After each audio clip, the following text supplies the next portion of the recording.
دوستو، اس وقت 50 سالہ آپ نے اس بستی کو آباد کیا ہے، آپ کے آباء و اجداد، آپ کے بزرگوں نے، اور اس کے یوم تشکر اور جس کو انگریزی میں گولڈن جوبلی بھی کہتے ہیں وہ منائی جا رہی ہے۔ اور یہ واقعہ ہجرت ہے۔ میں ہجرت کے حوالے سے چند باتیں عرض کرنا چاہوں گا اور پھر افغانوں یا پٹھانوں کے تاریخ کا بھی ایک واقعہ آپ کی خدمت میں عرض کرنا چاہوں گا، وہ بھی ہجرت ہی سے متعلق ہے۔ حضرت ابراہیم علیہ السلام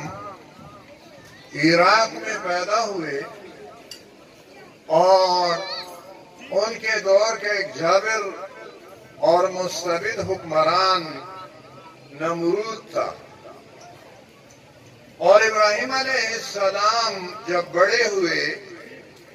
تو انہوں نے نمرود کی بادشاہی اور نمرود کی خدائی ماننے سے انکار کر دیا۔ سورۃ بقرہ میں یہ قصہ اللہ تعالیٰ نے ذکر فرمایا ہے کہ ابراہیم علیہ السلام نے نمرود کے دربار میں کہا، نمرود نے اس سے یہ پوچھا کہ میرے سوا تم کس کو رب مانتے اور کیوں مانتے ہو؟ ابراہیم علیہ السلام نے جواب میں بات ارشاد فرمائی تھی کہ میں اس کو رب مانتا ہوں، میرا رب جو ہے هو یحیی و یمیت، وہ جلاتا ہے اور مارتا ہے، زندگی اور موت کا جو مالک ہے میں اس کو رب مانتا ہوں۔ نمرود نے کہا انا احیی و امیت، میں بھی مارتا ہوں اور جلاتا ہوں۔ اور دو قیدی لائے گئے جن میں سے ایک مجرم تھا اور دوسرا معصوم تھا۔ اس نے مجرم کو مار ڈالا اور معصوم کو مار ڈالا اور مجرم کو جیتا چھوڑ دیا۔ یعنی جو قانون کی روح سے مارے جانے کا مستحق تھا اسے زندہ چھوڑ دیا، اور جو زندہ چھوڑے جانے کا مستحق تھا اسے مار ڈالا۔ ابراہیم علیہ السلام نے ان سے کہا کہ میرا رب وہ ہے جو سورج کو مشرق سے نکالتا ہے تو اسے مغرب سے نکال کے نکالتا۔ فَبُهِتَ الَّذِي كَفَرَ، وہ مبہوت ہو گیا، لاجواب ہو گیا، لیکن ایمان نہیں لایا۔ اور پھر ابراہیم علیہ السلام کا یہ واقعہ پھر مشہور ہے، قرآن مجید میں اس کا ذکر ہے کہ بتوں کے بارے میں ابراہیم علیہ السلام نے ان سے کہا کہ یہ تمہیں کوئی فائدہ پہنچا سکتے ہیں، کوئی نقصان پہنچا سکتے ہیں۔ انہوں نے کہا کہ ہم نے اپنے باپ دادا کو ان کی عبادت کرتے ہوئے پایا اور ہم بھی عبادت کر رہے ہیں۔ پہلے تو وہ لاجواب ہو گئے، لیکن پھر وہ اللہ تعالیٰ فرماتے ہیں کہ ان کی مت ماری گئی، اور انہوں نے ابراہیم علیہ السلام کی بات تسلیم کرنے سے انکار کر دیا۔ اور پھر سورۃ صافات میں اللہ تعالیٰ نے یہ واقعہ ارشاد فرمایا ہے کہ ابراہیم علیہ السلام نے کہا کہ اچھا ذرا ٹھہرو، میں تمہیں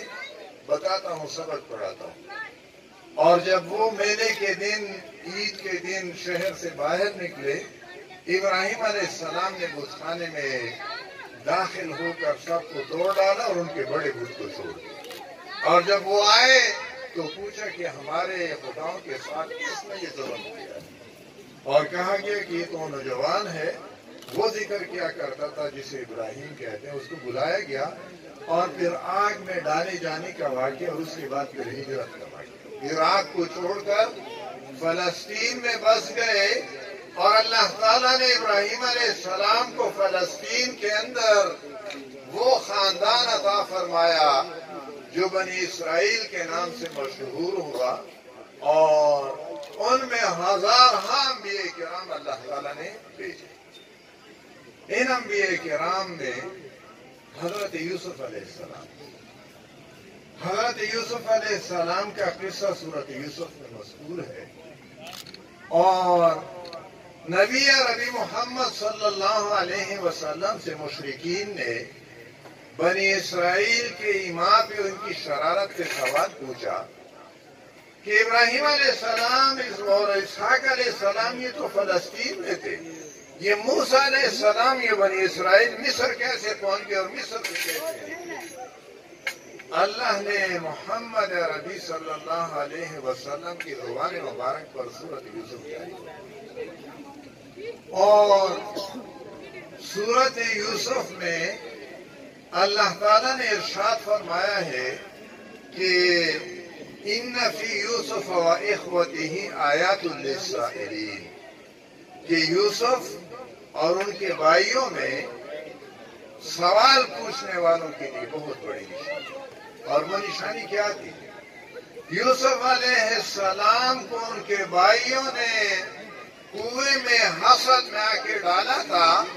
اللہ تعالیٰ نے قافلے کے ہاتھوں سے اٹھوایا اور مصر لے جا کر اس کو مصر کا فرمان روا اور حکمران بنا، اور جس طرح یوسف علیہ السلام کے بھائی اس کو قتل کرنا چاہتے تھے، جلا وطن کرنا چاہتے تھے، محمد عربی صلی اللہ علیہ وسلم کے بھائی بند ان کے ساتھ وہی کچھ کرنا چاہتے تھے، اور یہ نشانی تھی کہ یوسف علیہ السلام کی بھائیوں نے سوچا کہ کنویں میں ڈال کے ہم اس سے اپنے آپ کو چھڑا رہے ہیں، گلو خلاصی ہمیں مل رہی ہے، لیکن وہ نہیں جان رہے تھے کہ وہ عروج کے زینے پہ ان کو بٹا رہے تھے، وہ پہلا زینہ تھا، اس کے بعد پھر وہ آگے جا کے مصر کے حکمران ہوئے، اور پھر وہی بھائی سرنگون ان کے سامنے مصر پہ کھڑے تھے، اور یہ مصر کا حکمران۔ نبی عربی صلی اللہ علیہ وسلم ان کو اپنے بھائی بندوں نے مکہ مکرمہ میں رہنے نہیں دیا، وہ نکالے گئے، لیکن مدینہ منورہ میں وہ مدینہ کے والی بنے، اور پھر سارے جہان پہ اس دین کو غالب فرمایا جو دین اس کے ذریعے سے اللہ نے بھیجا۔ موسیٰ علیہ السلام بنی اسرائیل کے محسن تھے، اور یہ میں نے آپ کے سامنے شروع میں سورۃ الاعراف کی ایک آیت تلاوت کی ہے، اس کے حوالے سے ایک قصہ میں آپ کی خدمت میں عرض کرنا چاہتا ہوں، اور یہ آپ سمجھنا چاہیں تو معارف القرآن میں دیکھ سکتے ہیں۔ یہ آیت نمبر 159 ہے، آیت نمبر 159 سورۃ الاعراف کی۔ اللہ نے فرمایا وَمِن قَوْمِ مُوسَىٰ أُمَّةٌ، موسیٰ علیہ السلام کی قوم میں ایک گروہ تھا، یہدون بالحق، حق کے ذریعے سے وہ ہدایت لیتے تھے، وَبِهِ يَعْدِلُونَ، اور حق کے ذریعے سے وہ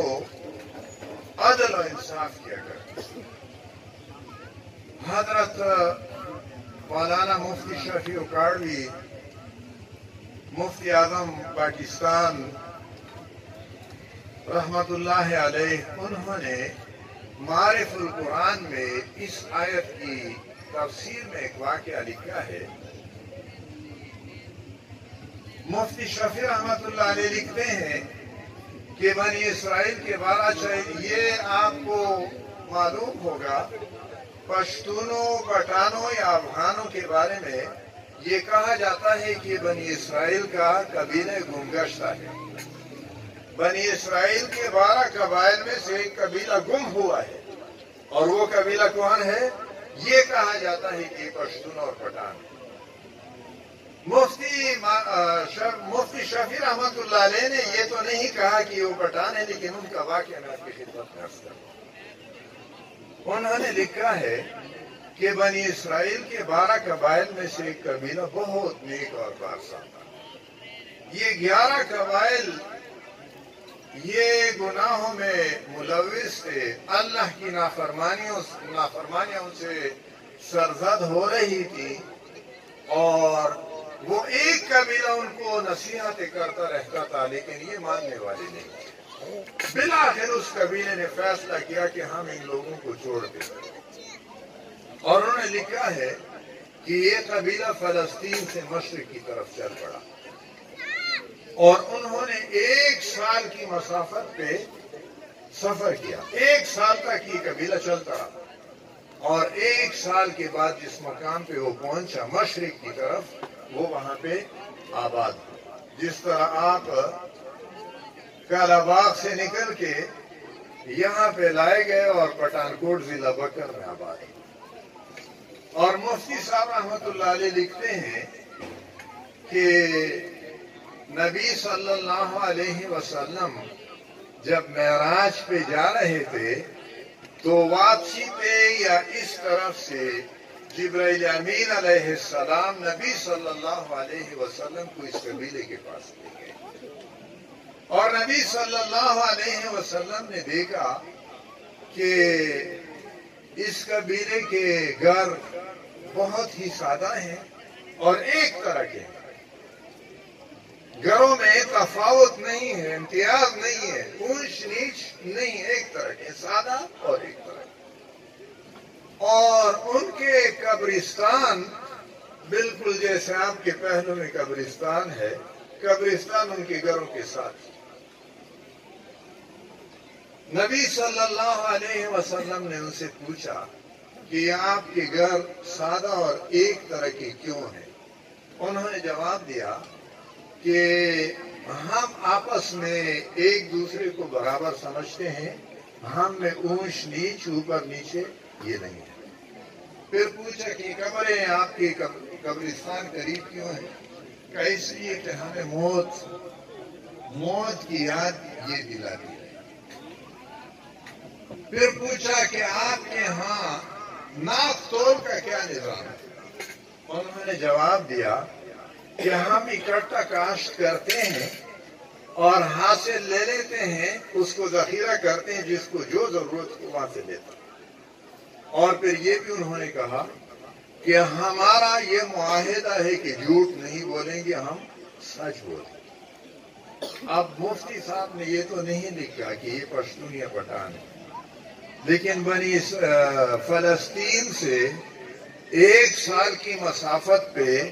مشرق کی طرف سفر، یہ کون سا علاقہ ہو سکتا ہے؟ یہ سوال میں آپ پہ چھوڑتا ہوں، میں بھی اس کا جواب نہیں دیتا. حضرت ابراہیم علیہ السلام کی ہجرت،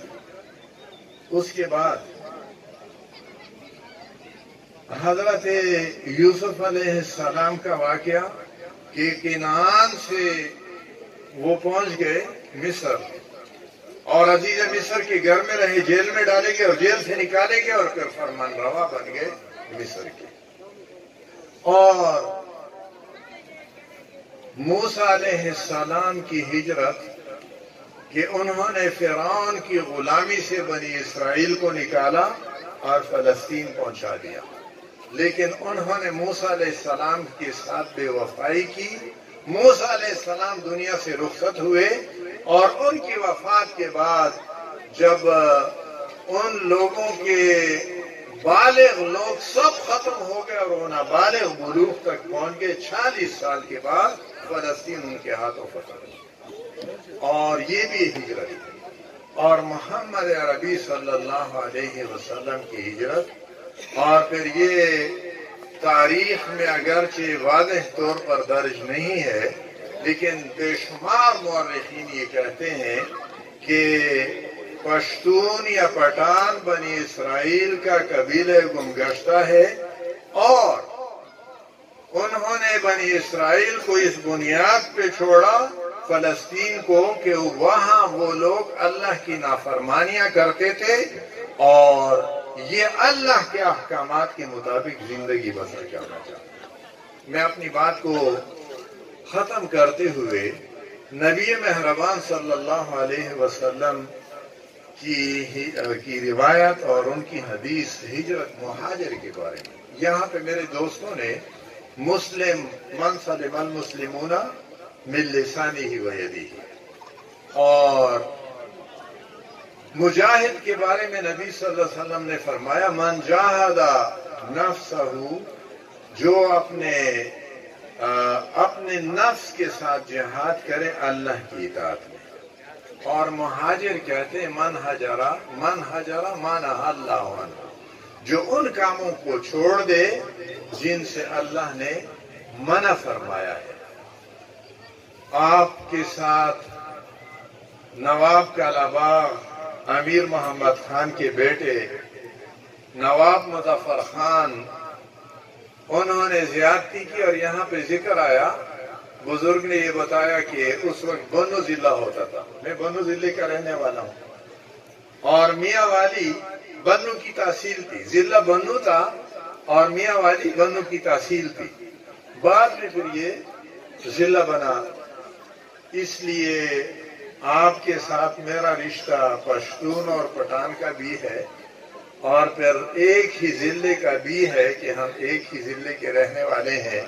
اور تاریخ میں اب وہ بنو ضلع پھر لکی مروت الگ ضلع بن گیا اور بنو الگ ضلع ہو گیا۔ تاریخ میں تقسیم اور تقسیم در تقسیم کا یہ سلسلہ چلتا ہے۔ میں اس موقع پہ جب آپ یوم تشکر منا رہے ہیں، اللہ سے میری دعا ہے کہ اللہ تعالیٰ آپ کی خوشیوں میں مزید اضافہ فرمائے، اور اللہ تعالیٰ آپ کے لیے وہ ظالموں کے ساتھ اللہ خود نمٹ لیتا ہے۔ مسئلہ یہ ہے کہ یہ ظالم ایک دوسرے سے سبق نہیں لیتے، ورنہ اللہ کے گھر میں دیر ہے اندھیر نہیں۔ اللہ کے ہاں پیمانے کچھ اور ہیں اور ہم بندے ہیں، ہمارے پیمانے گھنٹوں اور منٹوں اور سیکنڈوں سے ناپے جاتے ہیں، جبکہ اللہ تعالیٰ نے اپنی کتاب میں فرمایا ہے کہ اللہ کے ہاں ایک دن